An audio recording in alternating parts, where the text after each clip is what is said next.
Hey, man, we are live up here. It's homecoming. Hey, man, it is homecoming. It's homecoming, it is everybody. a How about beautiful, that? beautiful Hey, man, Saturday, man. The last Saturday, yes, the last Saturday before the daylight savings as well. Hey, man, before we get into all that, because we're about to lose, we have to talk about the lunar stuff. I got to give a shout out to my girl, Wanda James, of CU course, Regent. Of course. First Congressional District candidate. She's going to love you, Wanda. Thanks for showing up today. All right, Wanda. Uh-oh, that's scaring me. Scaring me. Okay, we good, man? We're good, man. We're good. I'm going to put you up on game before we continue. Let's go. 1990. I'm going to take you back to 90. Let's do it. It's homecoming weekend in Boulder, so I'm only doing Wait a minute. Who are we playing? We're playing Arizona, man. No, I'm talking about 1990. I don't know. It's probably Iowa State or something. Iowa State, but that's besides Missouri. The point. No. It had to be a home game. Okay, go ahead. That's besides the point. Okay.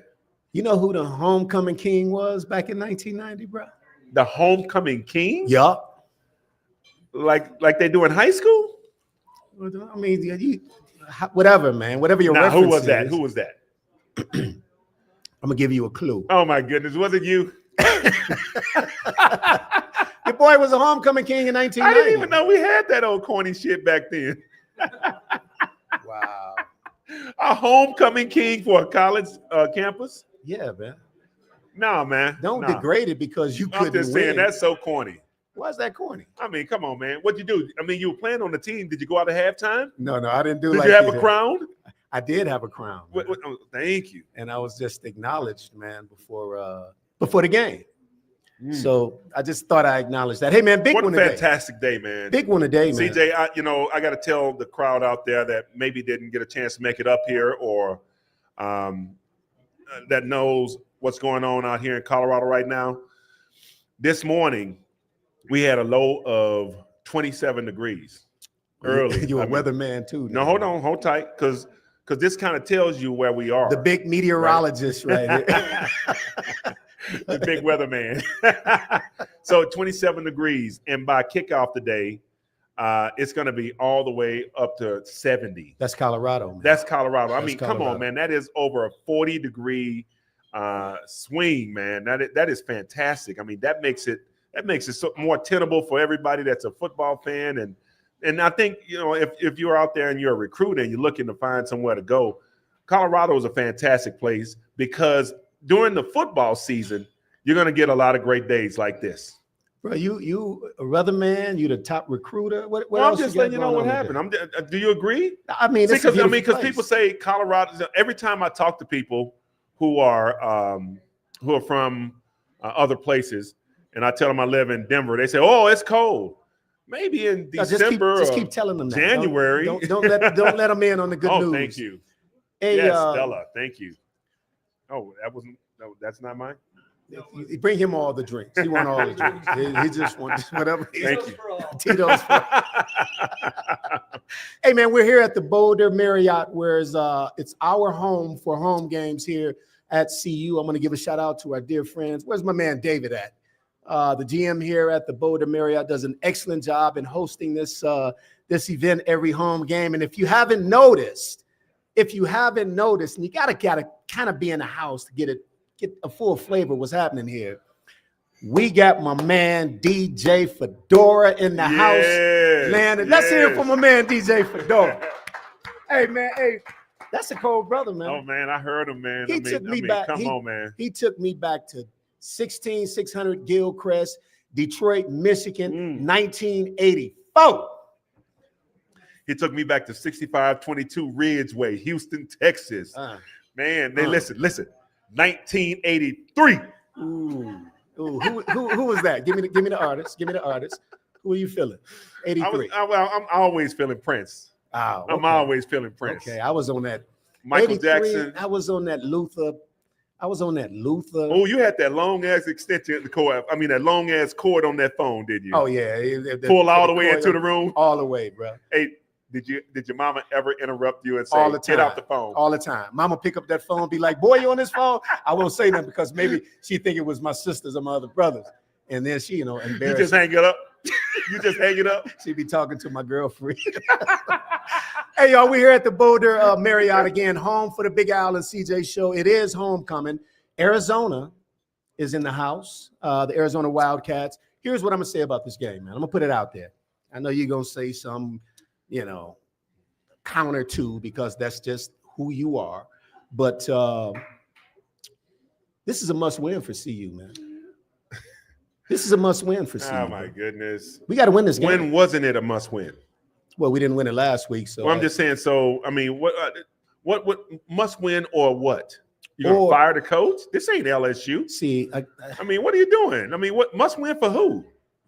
I have to explain this to you again. I did this once this year. I'm just saying, so you've said this at least 3 times this year. No, I said it one other time. No, you said it at least 3 other times. This is a must win. Must win or what? Why are you so cantankerous? I'm just saying that it means something when you say must win. I'm gonna tell you. If you don't win, what'll happen? Okay, if you don't win, you see all these beautiful fans in this. Of course, this beautiful establishment. Of course. I think we began to lose a little faith and steam in what could be for the balance of the season. What was that last week? What was no. Well, hey, listen. What was that last week after a bye? Can I allow you? Go ahead, man. I said that before the Iowa State game, remember? We were right here at the Boulder Marriott, and I said it's a must-win. And we won it. And had we not won that game, if you couple that game after a bye week with what the disaster last week in Utah, then you have a problem. I think similarly, there are points in the course of a season, during the course of a season, where you just got to win a game. Al, I know you're a defensive player, so this doesn't necessarily compute to you guys as much, but I see my man Arthur Walker in the house too. So you brought your H-boy running mate with you. But this is a game that they have to win, man. I want them to win. Well, here's what I'm going to tell you. I want them to win. CU we're 3-5 right now. We have 4 games left. Technically, we could get to 7. Certainly, we can get to 6. Right. 6 means bowl eligibility. Yes. And let's explain why bowl eligibility means something to the University of Colorado. It's not to keep a streak alive, but what the bowl game does is it gives you more time to practice for the upcoming season in 26.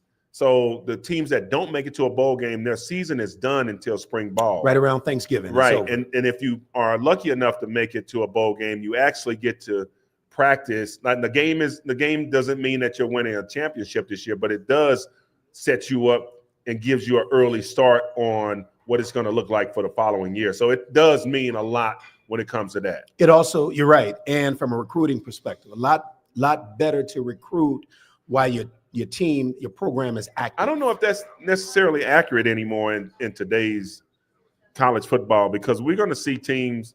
I think we're going to see more teams fluctuate in and out of the top 25 than we ever have before because of this transfer portal, because coaches now, I mean, it's clear now there are 8 jobs that are open in college football in the Power 4. Yep. 8 jobs already. I didn't realize it was that many. It's 8 jobs that are open already. So we're going to start to see a lot more jockeying. We've seen some firing since we last talked. I mean, Kelly over at LSU got fired. I mean, you get fired and you have like a 700 winning record, but that's not good enough in some places. So when you said it's a must win, I was thinking in terms of, hey, when you say something like that, there are huge consequences. The consequences is that we don't get to have another 2 or 3 weeks or maybe a month of practice. That's the only consequence here at the University of Colorado. As long as Deion Sanders is around here and wants to coach, I want him to be here. Oh, well, listen, you won't get an argument from me on that point. Some people were talking about buyout, like the University of Colorado is going to fire him. That's what fans do. I mean, you do that sometimes. I've never done that. Team lose a game, you run around like your hair's on fire. We got to fire the coach. And I'm like, Big Al, it's going to be okay. No. But I'm just saying, this team has underperformed, but more importantly, it's underperformed in the coaching department. The coordinators have not been fantastic.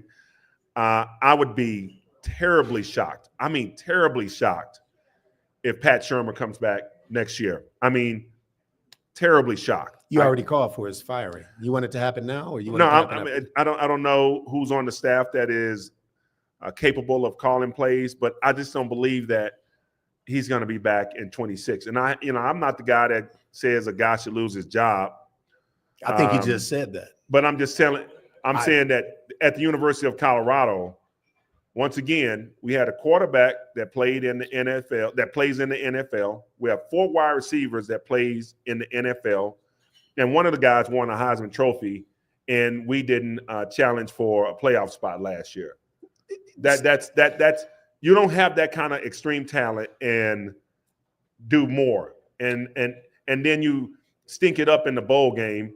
That made it even worse. So I just don't believe that there's a light at the end of this tunnel that says that Pat Shermer is the answer for what we're doing. You know, it was interesting what you just said. You mentioned all of that offensive talent that's now playing in the National Football League. Is that not? I mean, you can flip that and say, well, it makes it understandable why this offense isn't as productive as one would have hoped it would be this year. But if you look at our offensive line and you look at our skill positions in our offensive line and our quarterback, let's just say that we had the same coordination as a school like Georgia Tech, who we had beat. We had that team beat. Should have won that game. We should have won that game, bro. I mean, we had 3 turnovers in plus territory, and we come out with 7 points. You can't do that. I mean, at the worst case scenario, you get 9. That's 3 field goals. But we came out with 7 points, and you look across the way, we are killing Georgia Tech here at home, and we can't make it. We can't make adjustments to move the ball against them, and then they end up winning the game. And now they're one of those teams that's talked about being in that playoff conversation. It's just, you know what you have when you have it. You just have to move the chess pieces the right way. I don't believe that the chess pieces have been moved the right way here. Listen, I can't disagree with you. And I would say the same is true. You mentioned Georgia Tech. The same was true in the BYU game as well. Oh my goodness! Another game we had. We keep snatching defeat out of the jaws of victory. Right. I mean, we are right there. And I'm gonna take last week as an anomaly. That's another reason why this game is so important. Was last week an anomaly, or is that a tale that is going to lead us throughout the balance of the season? I think it was an anomaly. But the proof is in the pudding, and we'll find out right here at 5:15 on Folsom Field. You know what's important about this game. You know, I went back and I watched BYU and Arizona, and what's the kid named Brockmeyer? Yeah, the guy that 47. Yeah, number 47, the little chubby kid. Hey, listen, man. You know, they ran him on a few quarterback runs. They actually ran a quarterback run in double overtime to win the game, and then they went for 2, and BYU went for 2 and didn't get it, and it gave Arizona a chance to win the game on just a touchdown. But when you look at the way that BYU won that game, they won it because they ran the ball right at Arizona, right? I mean, they ran the ball right at Arizona. They did the exact same thing to us last week. When you look at when we saw Utah, they ran the ball with the quarterback. I'm thinking, if I am Arizona and I'm playing the University of Colorado, we got beat with quarterbacks running the ball at us. That's right. And Colorado got beat last week with the quarterback running with the football. This week, I'm running Fafita. Is it Fafita, right? Fafita. Well, I'm running Fafita in my offensive attack. If you like don't, Fafita. So that's what I'm doing. Yeah. That's what I'm doing. That's how I'm playing this game. If I'm Arizona, maybe there's some things that Colorado has shown, and don't forget the University of Houston game where their quarterback had a career. Quarterbacks running with the football against the University of Colorado has been spectacular this year. If you want to play in the pocket and throw the football, you might not have a great day. Yeah. But if you want to run and you want to run at this defense, you may have a shot to have a spectacular day. Well, the good news for Colorado is this: Noah Fafita is an experienced, good college quarterback. He looks like a Kyler Murray type of guy. He is. He's a little guy. He's a scrambler, not a runner. Right. So I think, and that's another thing. If it's not there initially, CJ, man, if you have rush lane integrity, you're going to get coverage sacks against this guy. Mm-hmm. And that is something that is been lacking at the University of Colorado. Our pass rush has been so inconsistent. We had some injuries right now, just looking at major injuries at the University of Colorado. I think we have 7 to 8 guys that have major contributions out for the University of Colorado. Arizona has 1. And this has kind of been the story for the University of Colorado. You could say, hey, the coordination's not right, but ever since... why do you keep saying the University of Colorado? I just got to say it. University of Colorado. Just say the Buffs. Say the Buffs. Okay, the Buffs have had some injuries, and it goes all the way back from the start of training camp. Yeah. I mean, we had running back issues. We couldn't have practice at times at the University of Colorado with the Buffs. With the Buffs because we didn't have running backs. You know what I'm saying? Like, just think about that. You're down 2 and 3 running backs in summer camp. How do you really build cohesion? Yeah. No, it's, I think a staple of this offense, unfortunately, since inconsistency because of the injuries. Running the football. And that's something that you have to do if you're Colorado well. But how you run it? I mean, is it how creative? You run it is important. Are you get, when we start running some quarterback runs, it started to look good for us. And then, it's just, you lose I don't know what's going on, man. I don't know what's going on. I think sometimes when you are calling a game and you are in the moment, you have an idea, but there was some goofy shit that happened last week. And it came at the end of the game and we were in shotgun and we would, the offensive line looked back at the quarterback and said, they were trying to communicate and game is over, okay, basically, and quarterback has to call timeout. And unfortunately, somebody has the audio of Pat Shurmur trying to call a quarterback sneak. Right, a quarterback sneak. A quarterback sneak. Listen, it is the clumsiest. How do you call a quarterback sneak? Quarterback sneak on one. You know what I'm saying? Right. You don't need. That's true. You don't need motion. You don't need zoom. You don't need. You want to run quarterback sneak? Run the damn quarterback sneak. How do you call it? He said, "Let's go trips right, move. Let's go blue. This gonna and you know what? And everybody that is part of the football community heard that in the last week. Is that when they tried to run a flea flicker on the goal line? No. This was actually just the quarterback sneak. Yeah. And you can see, like when. So the rule is for you guys out there, when the if an offensive lineman puts his hand on the ground, he can drag his hand on the ground, okay, but he can never pick it up. So you got offensive linemen, the center, you got both guards, and the tackle with their hands on the ground, sliding their hand around, turning back, looking at the quarterback saying, no, we can't do that. You know what I'm saying? Timeout. Yeah. Come on, man. That's bad coordination. That's after a bye week. Yeah. That's after a bye week. No excuse for that. No excuse for that. Is there anything Pat Shurmur can do today? Is there any output or point total? I don't know, man. I think that would make you reconsider. If they win, CJ, I just got chills thinking about it. If they win, you just get what? Chills. Why? But I'm ashy, so you can't really see it. What? But wait a minute. Why did you get chills? Because I'm thinking if they ran the table, okay. Let's just say they ran the table. Okay, we win the next 5. Okay. If we run, let's say we win 4 out of the next 5. Okay. I still think you got to make the change. Actually, we have 4 games left. So we have 4 games. Yeah. If we win 4 games, I still think you got to make the move. Yeah. And that's unfortunate because if you finish the season strong, you go, okay, we finished the season strong. Livingston, I don't know what's going to happen there.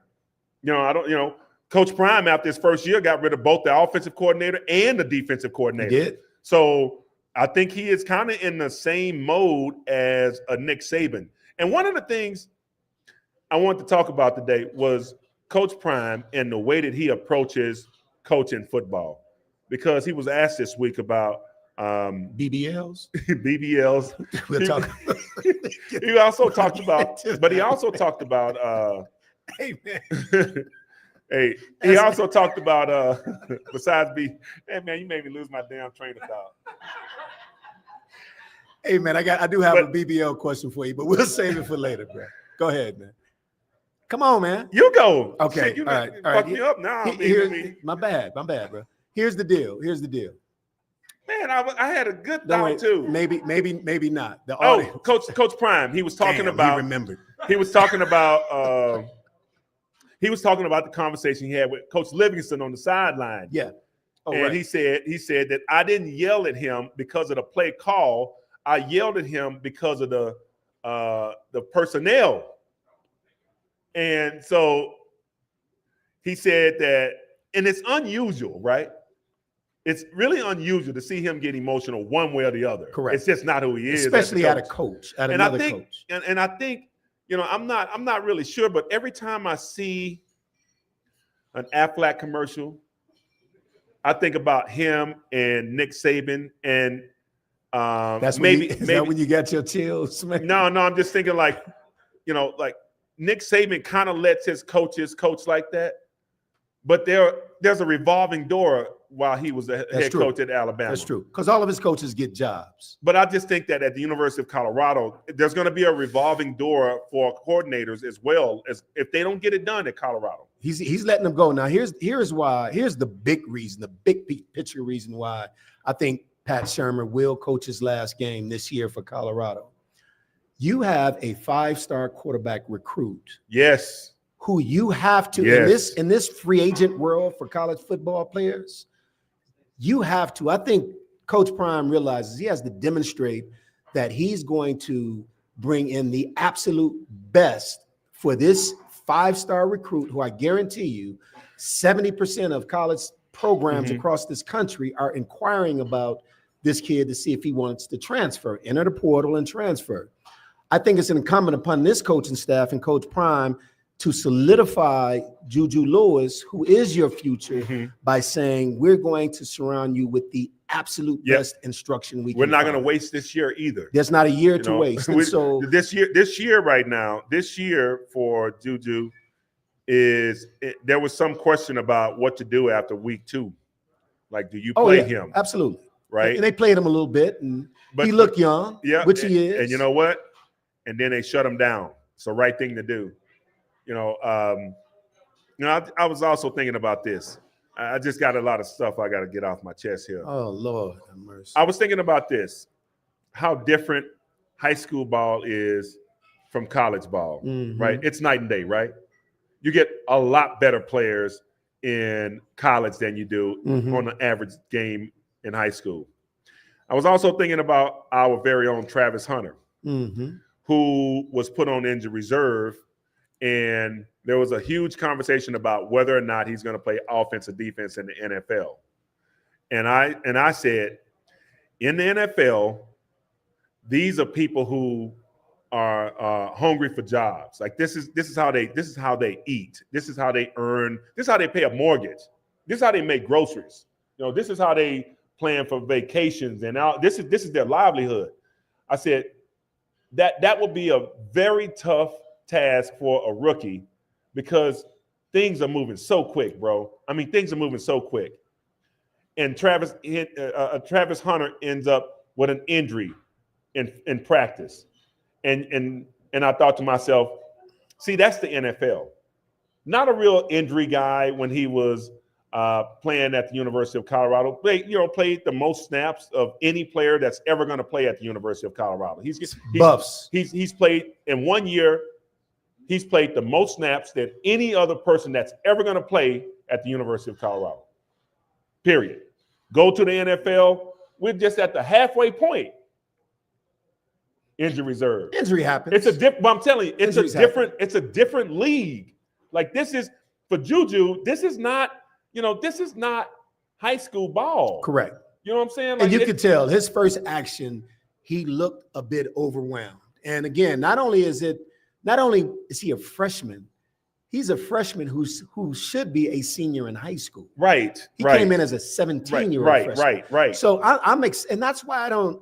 This season is interesting. This season is interesting because you wanted to forecast something, but it's not the end all be all. To your point earlier, you had all of that NFL talent that is now playing at the next level. Yes. Your two inside backers from last year who were really good football players are wearing different uniforms this year. One, I think, entered the portal.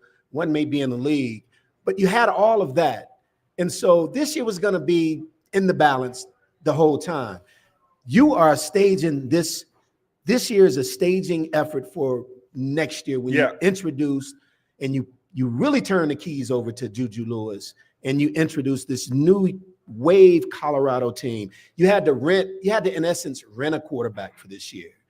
And we were hoping, and we've seen flashes of it, that Caden Salter could be that guy who stood in the gap. He's just not consistent. Here we are. And hopefully Juju's better with his teammates because there's whispers around. Hey man, stop talking about whispers. Hey, there's whispers around. Well, put a name on a whisper? I'm not gonna do that. Well, then don't tell me about a whisper, man. This kid. Guess what? I know. You know what GT whispered about you yesterday? Let's not. You want me to tell everybody what GT whispered about you? You want to change the subject now? No, I was saying being a better teammate. The quarterback's got to be a better teammate than this year's quarterback. Hey, man, I got to shout out the Walkers, man. We got the Arden Walker's parents, H-boy, my man Art Walker. Studi Woods best. Studi Woods best, man. Booker T. Washington High School, Houston, Texas. We got Deltas in the house, man. We got to shout out the Deltas and the Qs. And this is what homecoming weekend is all about. I can't actually wait to walk in the stadium and see my name up there. Your name all over there. In fact, I think most people think it's the Williams, no, but I want Williams Field at Folsom. I want to walk in there and just, I like to sit on the home side because you got that look at the field, and then you can see those flat irons in the background. You getting chills? Oh, no chills. That fire is hot as hell.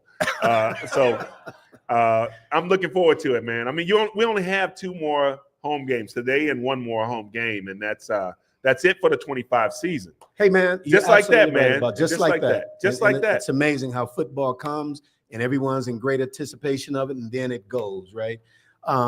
But before we go on, I got some questions for you about the game. Go ahead. Let's do it. And I know you've been doing your BBL research, so I'm going to get back to you on that.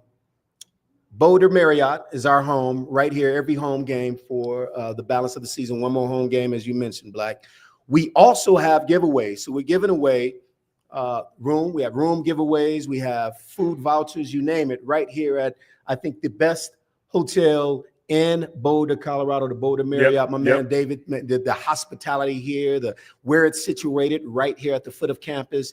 You look out your window to the west and you see the most beautiful scene on any college campus in the United States. You see those red roof tile buildings on campus, and then you see the flat irons there with the snow caps on them. You can't paint a better picture, big fella. You just can't do it. Now, if that didn't get you chills, something's wrong with I think you just want wins. You just want to win, man. Like football Marriott. is I was talking about the Boulder Marriott. We was talking about. Well, I mean, then you start talking about football. So to make it better, if we were winning at a higher clip, I think we'd all feel better about it.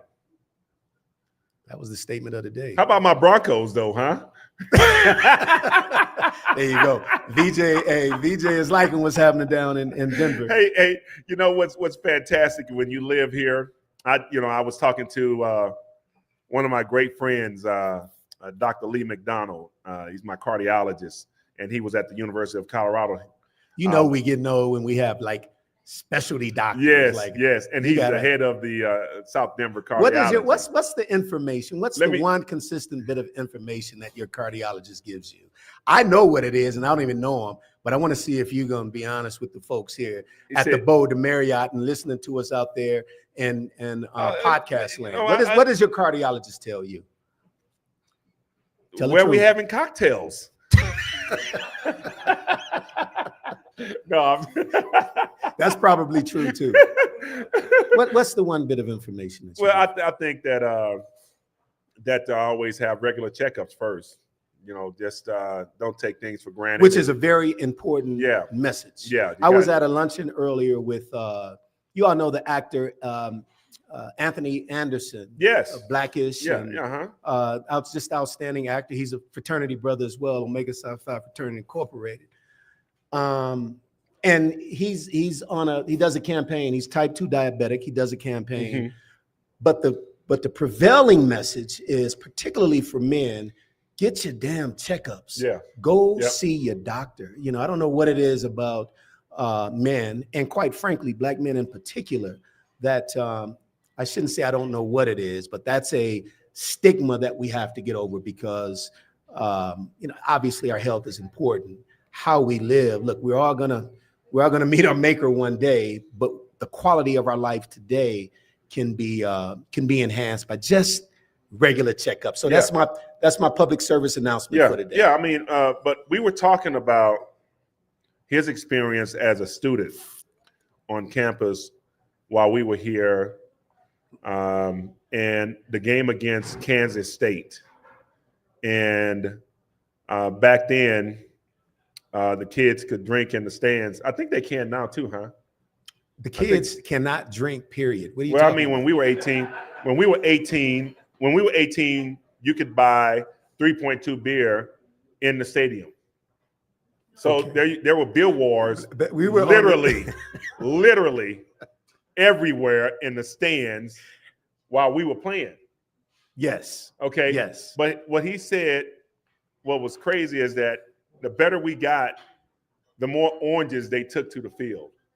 Because of the Orange Bowl. The Orange Bowl was it. That was our big prize. That was our big prize. And we played for a national championship 2 years at the Orange Bowl. And I was like, man, wouldn't that be awesome if these guys could understand what that felt like, to just know that you are in the dance and it's time, for you to make your move, and it's right there for you. That's what we left. That was my last game. That was your last game. That was our legacy. That was our legacy. That's exactly right. So, the class before us made it fantastic. We went 11-1 with that team, and that was a fantastic group of seniors. And I think for the University of Colorado to have the kind of success they want, and I say this begrudgingly, but I have to say it, it's because their senior leadership is going to have to take them there. And just think about it. Travis Hunter comes back, he would be a senior this year. That's right. Right? And then all of those guys that maybe were part of the transfer portal that went and played somewhere else would be seniors right now. This whole idea of senior leadership for the University of Colorado has absolutely shifted. It's changed from when we were in school to what is, your senior leadership may be guys who play here 2 years. That's right. Or maybe like we have at quarterback, this guy is a 1 year, one and done senior. He's a rental. He's a rental. So I don't know how you get back to that, but that conversation I had with Dr. McDonald was crazy because we don't know what it's like during football season when you are, when you're out there actually competing in the game. We don't know what it's like to be a regular student. I mean, it's fantastic for them. And I want that to come back to Boulder, Colorado. I'm with you. I'm with you on that. Now, it occurs to me that my question was, what's the one advice that your cardiologist give you? I don't know how we got to being but that was awesome. That was fantastic. Do you not want to share the advice? You want to move on? Always told me to make sure I got plenty of potassium and I'm hydrated. You heard the conversation. That's all he said? Yeah, he said, do a little more pushbacks too. Pushbacks from what? Pushback from the table. Okay, and that's good advice for all of us. Hey, and by the way, man, my incredible daughter Michaela is in the house. Yes, and I want you to publicly apologize to her. Just say, "I'm sorry, Michaela, and I love you." Sorry, Michaela, I love you. Okay. I don't know what I did. All right. Okay. But Uncle Al loves you. Uncle Al loves you. Told you, baby, he loves you. Two teams I want to bring up because I think when we talk college football, we've never seen, I'm going to bring up something we've never really seen before. Indiana and Vanderbilt. Yes. Two historical, just there were teams that you scheduled for homecoming because they were the worst in your conference, in whatever the respective conference was, SEC, Big Ten. These are two of the top 10 teams in the country today. Yes. And this for good is, reason. For good reason. For good reason. But this is, I think, people talk about what's wrong with college athletics now and the transfer portal. I think this is an example of what's right. This is what's possible now. With the transfer portal and with revenue share. And with great coaching. There's the democratization of college athletics. The what? The democratization of college athletics. The democratization of college athletics. Let me explain to you. It's more than 3 syllables. Let it go. Democratative. Democratative. Is that what you said? Democratative? No. Can I get on? Democratative? Did I say it right? No. Allow me to. Is it democratative? Say democra. Listen, man. Just repeat after me. Down Sesame Street. But here's my point. Conjunction, junction, what's your function? I'm going to get you there any way I can. Democratization? There you go, man. Give me some. All right, man. And here's what I mean. What does that mean? It's got something to do with being a Democrat. No, is this about the shutdown? It's about democracy, bro. Is this about the SNAP benefits? What are we doing here? Hey man, listen. What are we doing? By the way, we got to get, listen, I don't know if administration or we got to get them damn SNAP benefits to these poor folks. Now, y'all need to cut that shit out in DC. You got to feed people. People out here hungry, they're starving. That's not right. You got that right. Let's get back to the democratization of college athletics. So unlike years past. You're going to explain to me eventually what that means. Unlike years past, where the blue bloods always had a leg up on everyone else. Ohio State, Alabama, Michigan, the Floridas of the world. You name Texas, LSU, USC, Oklahoma's. These teams, Colorado back in the day. These teams who bleed football or bleed sports, they found the resources, do whatever they needed to do. And by the way, I know athletes get paid today, but for many of the schools that we're talking about, they've been playing athletes for years. That said, everyone's more on a level playing field today than ever before. And so it gives an opportunity for a school like Vandy to say, you know what?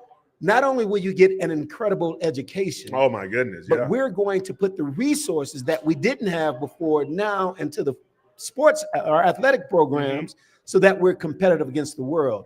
If you just look at it like this, all right, here's your package. Tuscaloosa, Nashville, Alabama, Vanderbilt. Historically, you say there is not even a snowball's chance in hell, if that's my choice, that I'm going to Nashville. The resources you could see, you know how you walk on a college campus, and you could see whether or not football is important to them. Now, because there are resources that are allocated evenly, it's beginning to more look the same. Like Alabama looks more like Vandy than it ever has in the past. Yeah. And it gives Vandy and Nashville an opportunity to tell a whole different story because, quite frankly, if you'd ask me, CJ, do you want to go to Nashville or Tuscaloosa? Shit, now that I think about it, I'm going to Nashville. There's no question about Nashville's hot. CJ, have you been to Nashville to hang out? Man, Nashville is off the chain. Off the chain. CJ, do you want to go to Boulder or Norman, Oklahoma?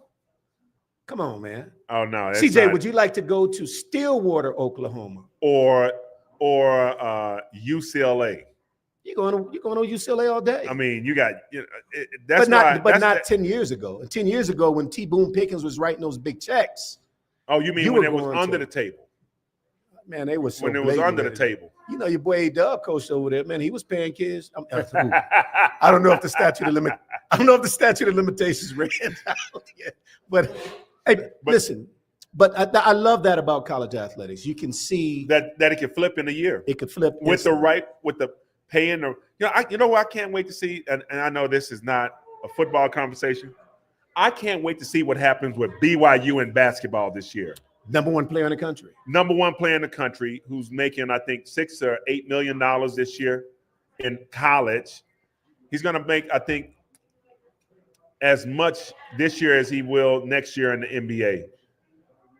I can't wait to see what the kid looks like, and I got to watch BYU basketball to watch him. Isn't that amazing? That's crazy. Those are words that's never come out of your mouth before. I got to watch BYU basketball just to see what the greatest high school talent from the 2024 class will look like as a college basketball player. I mean, things have changed. Things have changed. I like the change. I think it makes for interesting conversations in the offseason. Like, what did if you're going to make a gumbo, not everybody can make the roux. Not everybody can make the roux. Can you make the roux? I can make a roux. Okay. Not everybody can. I can give you the same ingredients. I can give you the same. You give two cooks the same ingredients, and at the end of the gumbo, you have two different gumbos. You know what I'm saying? Because it's just how you prepare it. How did you go about making this gumbo? And that's what college football is right now. You know what we need to do? We need to have because I know you are an outstanding cook, man. Should I call you a cook or a chef? I'm not a neither. What are you? I guess I'm a home cook. I guess, yeah, I cook at home. In real life, I mean, no surprise, he's 387 pounds, but this dude could cook. I want to speak that out. Did I get the number? I'm sorry. I'm just saying you can cook, man. Yeah. This guy, you walk in Al's house, I'm telling you, I've gotten to Al's house. I've given you a few recipes over the years. Oh, you give me some great recipes. But I walk in your house literally at noon on a Thursday, and by 1:30, we're having this full sort of 5-course meal I'm like, where did this come from? I mean, that's how Mary Lou used to do. Would not like to hear that. Yeah, I know. That's not your cardiologist's message. Hey, before we get out of here, man. But let's talk about this game a little bit. Yeah, I want to get your thoughts on what happens today over here at Folsom Field. By the way, just up the street right here, we are we're not even a quarter mile from the stadium. Right. So this is the place to be, the Boulder Marriott. Great place. And again, the staff here is outstanding. The environment is outstanding. We get to do this every home game, the Big Al and CJ podcast. And my man Fedora, now part of the team. I love that. So we cutting and scratching on the ones and twos. What we got there? Football. We giving away if we got a football. We got an autographed football here for I mean, it's just a place to be. While you do that, I want to talk about the University of Arizona and the problems that they present to winning a football game today. Their offense, the best pass that the quarterback throws is a fade route. Much like Russell Wilson, that ball is going to come out beautifully out of his hand. And if it's a 50-50 ball, they do a good job of catching. They actually have a guy on that team named Chris Hudson who plays wide receiver. And it's I say that because we had a great Chris Hudson who played here at the University of Colorado. Thorpe Award winner. And Hud could ball. Man. Yes. Their offense is all about timing. The quarterback, if it's not there, will hold a football. Yeah. It's the best thing that you want from a quarterback, especially when you know that he's going to give you an opportunity to sack him. So here's the deal, okay? Play zone against Arizona today. Okay. Do not play man-to-man. Do not give easy throws. Play zone against Arizona, okay? Have integrity in your rush lanes. You don't need to win immediately. You're going to end up with 4 or 5 sacks if you just stay in your lane, because if it's not there, and the reason I say play zone is so that he will hold the football. Yeah. And when he holds the football, he doesn't stand tall and continues to look down the field. Well, he's only 5'7", 5'8" or 5'9". He's a little That's guy. exactly right. So, he reminds me of a young Russell Wilson, right? I mean, that stands in the pocket. If it's there, he takes it. If it's not, I gotta move away from the big people so I can get a window to throw the football. Okay, keep him in the pocket. Okay, they have a decent running game. but it's more power than it is speed. Right. It's not like what we saw last week in Utah. Stay disciplined on defense. Stay disciplined. Play zone.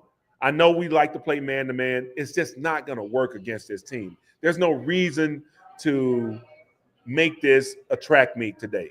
If we make it a track meet, Arizona's going to win. Yeah. Muddy this damn thing up on defense and give yourself a chance to win. Offensively, against this team,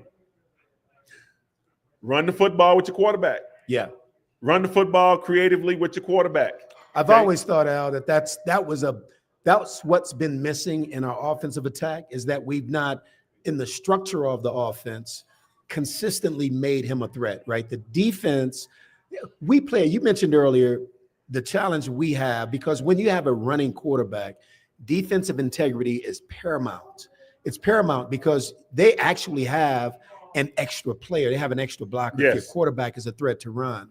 And so you have to be disciplined in everything that you do, assignment football.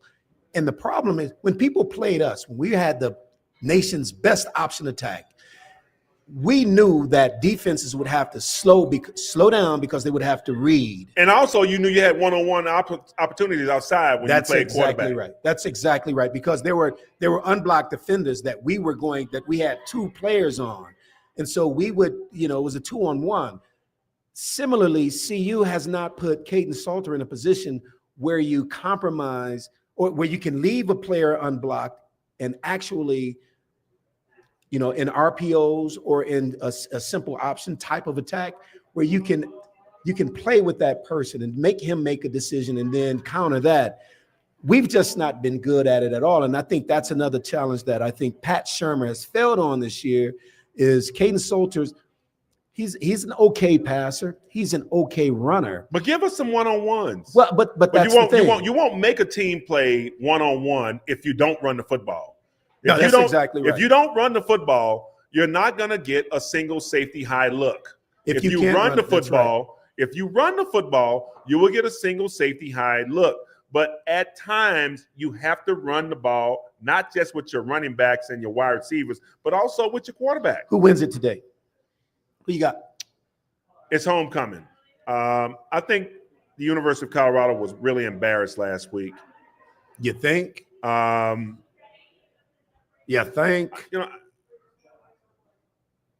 want to tell you that I have Arizona winning this game, but I can't, because the University of Colorado got embarrassed last week.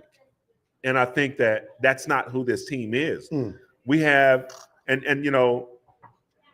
the one thing that Coach Prime has said since day one with this team, this is the most talent he's coached at the University of Colorado. I believe that as well. I got the University of Colorado in an upset today. I got them winning this football game 27-21. Okay. Well, last year Colorado had their way with Arizona in Tempe. Oh, no, I'm sorry. In Tucson. Had their way with Arizona, really frustrated and rushed and pressured this Fafita kid who, again, with time, he's a good football player. He's a good quarterback. He didn't really have time to get off last year. I do think it's important for the likes of Arden Walker, who's healthy this week for the first time in several, and this defensive line to get after this guy. But I don't. This is not the week. I'm telling you. It's not the what now? It's not the week to go crazy, get loose with your defensive line. It's not. He's not the same. Their offense isn't what we saw last week against Utah, where it's a zone read and a quarterback. Yeah, but just can you imagine if we would have just made it muddy against Utah? The quarterback was just dinking and dunking. He didn't have a great day throwing the football, but running the ball, I think he had over 140, 150. The problem you're right, we didn't make it muddy. We played a true freshman. And we blitzed him, and we brought pressure. We didn't bring enough pressure. No, I'm saying, which means today, by the way, offensively, be ready for pressure, because after last week against Utah, you're going to get pressure maybe on 60% of your plays. I got the Buffs 31-24 over Arizona today. CJ, you know what I want? Homecoming CU. November. We're in November already. November. This is what I want today.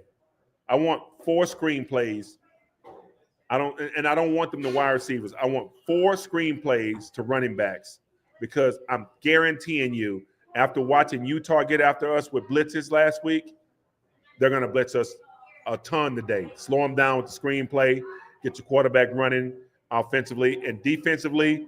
Do not engage in pressure football. Let's play zone against them and make that quarterback throw in tight windows.